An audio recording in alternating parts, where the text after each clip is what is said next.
पूजा पांडे। आप देख रहे हैं मेट्रो दिनांक टीवी न्यूज। आइए देखते हैं आज की खास खबर। भ्रष्टाचार से लड़ाई का ऐलान, गोपाल शेट्टी ने छोड़ा ऑफिस, पार्टी से लिया ब्रेक, गोराई जेट्टी और के डिवाइन हॉल मामले में फूटा गुस्सा।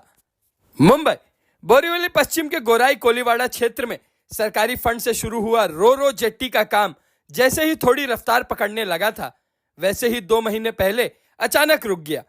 अब जो हाल है वो किसी छोटे मोटे व्यवधान का नहीं, बल्कि आम जनता की परेशानी का बड़ा कारण बन गया है। सड़क इतनी सक्रिय हो चुकी है कि लोग मोटरसाइकिल समेत गिर चुके हैं, कई लोग घायल हो चुके हैं और रोजाना की भागदौड़ में धक्का मुक्की के बाद अब तो बात झगड़े मारपीट तक पहुंच चुकी है।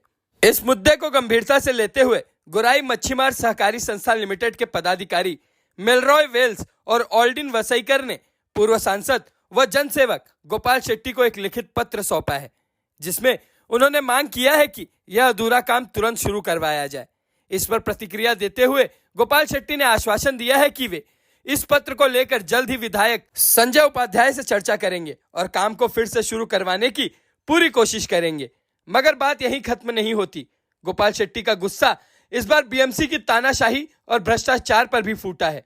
हाल ही में बोरीवली पश्चिम के एक्सआर विलेज स्थित के divine loans and convention hall को बिना किसी कोर्ट ऑर्डर और बिना नोटिस वार्ड ऑफिसर संध्या नांदेड़कर ने बुलडोजर से रौंद डाला। यह वही हॉल था जो वर्षों पहले परमिशन लेकर बनाया गया था और इसके मालिक भाजपा के ही कार्यकर्ता हैं। पूर्व सांसद गोपाल शेट्टी ने इस घटना पर दुख और आक्रोश जताते हुए अपने फेसबुक लाइव पर कहा कि जब तक मैं बीएमसी के भ्रष्ट अधिकारियों की पोल नहीं खोल दूं और उन्हें घर नहीं बैठा दूं, तब तक मैं पार्टी से दूर रहूंगा, लेकिन पार्टी के मंच पर मौजूद भी नहीं रहूंगा ताकि जनता की आवाज बना रहूं। उन्होंने यह भी कहा कि जब वे आमदार और खासदार थे तो सभी पार्टी के पदाधिकारी और कार्यकर्ता उनके पास आते थे, लेकिन अब वे लोग डरते हैं क्योंकि आज वे भ्रष्टाचारी गोपाल शेट्टी से भी टकरा रहे हैं, अपमान कर रहे हैं, जबकि पहले ऐसा नहीं था। ऐसे में अगर वे पार्टी में रहकर कुछ बोलते हैं तो पार्टी का नाम खराब होता है। इसलिए वे 35 सालों से जिस ऑफिस में बैठकर सेवा कर रहे थे उसे भी खुद तोड़ देंगे, क्योंकि वह जगह रोड में आ रही है और निजी है। तो जब वे लड़ाई लड़ेंगे तो बीएमसी के भ्रष्ट अधिकारी उनसे सन 1962 के कागज की मांग करेंगे जो उनके पास नहीं है। शेट्टी ने तंज कसते हुए आगे कहा कि जिन लोगों ने सरकारी जमीन पर घर बनाए हैं और जिनका निर्माण रोड में आ गया है, उनसे सिर्फ सन 2000 तक का सबूत मांगा जाता है और फिर उन्हें घर या ऑफिस दे दिया जाता है।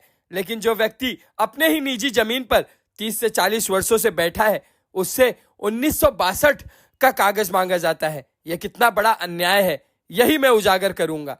उन्होंने स्पष्ट किया है कि वे छतरी लगाकर भी जनता की सेवा करेंगे और खुलकर भ्रष्टाचार के खिलाफ लड़ेंगे।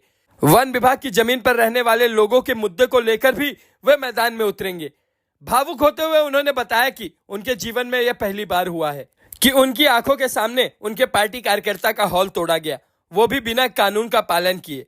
उन्होंने पुराने दिनों को याद करते हुए कहा कि जब उनके लोकसभा क्षेत्र में एक गरीब का 80 फुट का घर बीएमसी ने तोड़ दिया था, तब उन्होंने 4 घंटे तक गड्ढे में बैठकर भ्रष्ट बीएमसी अधिकारियों को मजबूर किया था कि घर दोबारा बनाया जाए, और वह बना भी।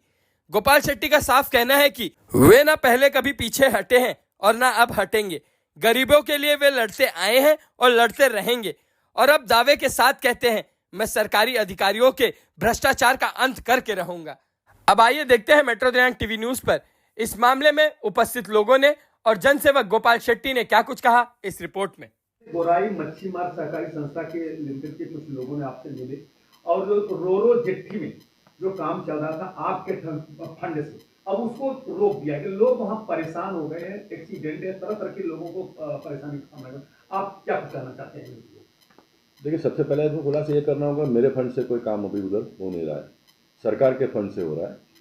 विनोद तावड़े जी जब बोरीवली के विधायक थे तब वो मंत्री भी थे, तो उन्होंने गोरई और मनोरी, मारवे मनोरी, गोरई बोरीवली, ये 2 रो अपने मतदार संघ में पास हुआ था। उसमें मनोरी मारवे का हो गया, शुरू हो गया, अच्छी सुविधा वहाँ पर मिल रही। गोरेगांव का टेंडर होकर दिसंबर में काम शुरू हो गया था। आज हम मई में है, दिसंबर में काम शुरू हो गया। एक साइड का काम भी शुरू हो गया, दूसरा साइड का भी काम शुरू कर देंगे। तो अब ये गांव के भी लोगों में 2 मत है, कुछ लोग डेवलपमेंट के साथ में, कुछ लोग डेवलपमेंट के विरोध में है। सुनील राणी जी जब विधायक थे तो उनका भी इसमें योगदान रहा है, उन्होंने ये सब पास करवा के लिया और काम भी शुरू हुआ था। और अब कोई कारण से बंद हुआ है। आज ही गोरे के एक ग्रुप के लोग आकर मुझे निवेदन देकर गए कि सारे काम को जल्दी शुरू करो। मैं अभी वर्तमान हमारे विधायक संजय उपाध्याय जी, उनसे भी बातचीत करूंगा, क्यों बंद है उसकी छानबीन करके ये जल्दी शुरू हो, उसके लिए मैं पूरा प्रयास करूंगा। ये काम में अगर कोई रोड़ा भी अटका दे, कोई विरोध भी करते हैं, तो डेवलपमेंट के काम में किसी को हम विरोध करने नहीं देंगे, समझाने का पूरा प्रयास करेंगे। अगर नहीं माने तो फिर एडमिनिस्ट्रेटिव का एक अपना ताकत है, पुलिस है, सरकारी अधिकारी है, इन सारे लोगों का उपयोग करते हुए गोरई का जेट्टी रोरो का काम शुरू जल्दी हो, उसके लिए हम सब लोग मिलकर प्रयास करेंगे। कभी आप नहीं जाएंगे, क्या कारण है, क्यों ऐसा आपने निर्णय लिया?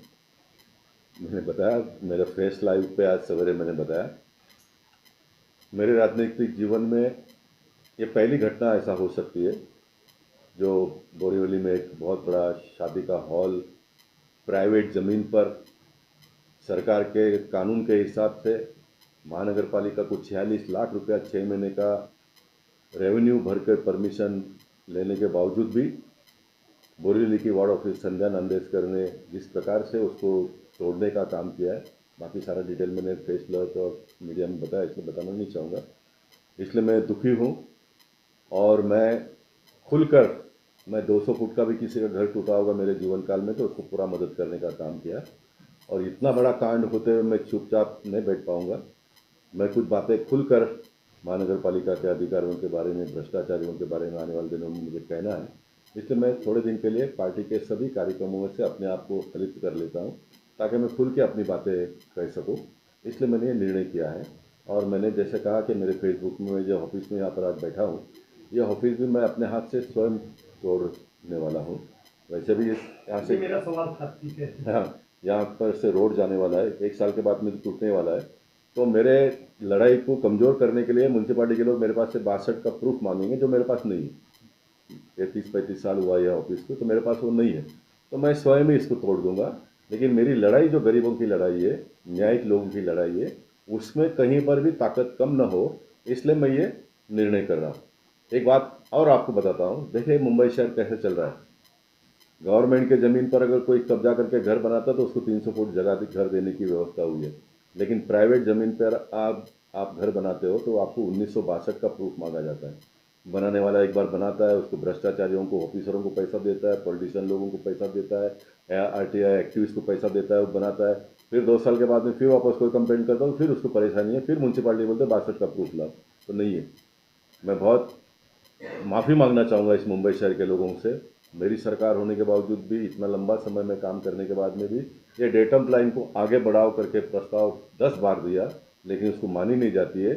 ये लड़ाई भी मैं आने वाले दिनों में बहुत खुलकर लड़ने वाला हूँ। जिसकी प्राइवेट ज़मीन है, उस ज़मीन पर उसको घर बांधने का पूरा अधिकार है। मैं बहुत जवाबदारी के साथ में कहता हूँ।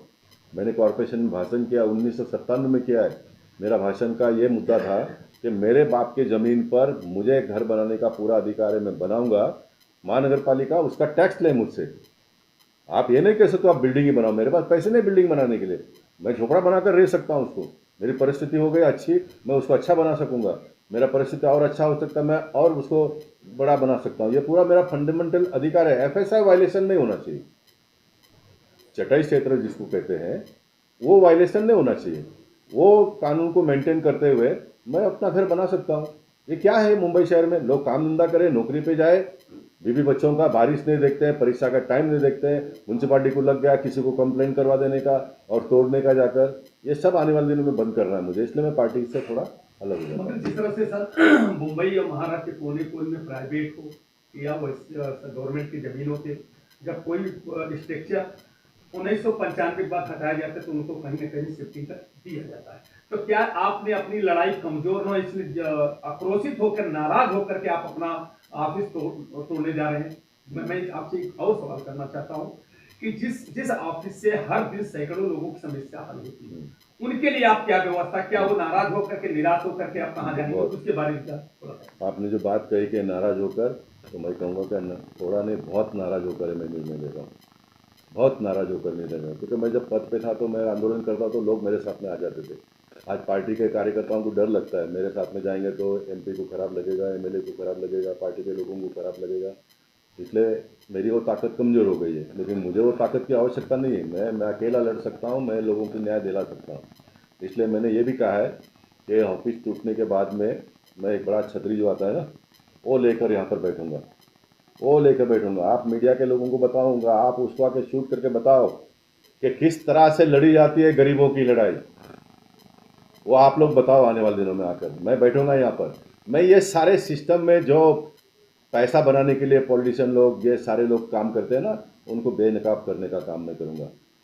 किसी ने माँ का दूध बहुत ज़्यादा दिन पिया होगा तो मेरे 33 साल के कार्यकाल में मैंने कहीं गड़बड़ घोटाला किया होगा तो निकाले, बताए। मैं उनको चैलेंज देता हूँ, बताए वो। लोगों की दुआ, लोगों का आशीर्वाद, कार्यकर्ताओं का प्रेम और भगवान की कृपा मेरे साथ में है। जब तक ये सब ताकत मेरे साथ में है, मैं किसी का परवाह नहीं करूँगा, किसी से भी डरूंगा नहीं। जो मन में आएगा वो करूँगा।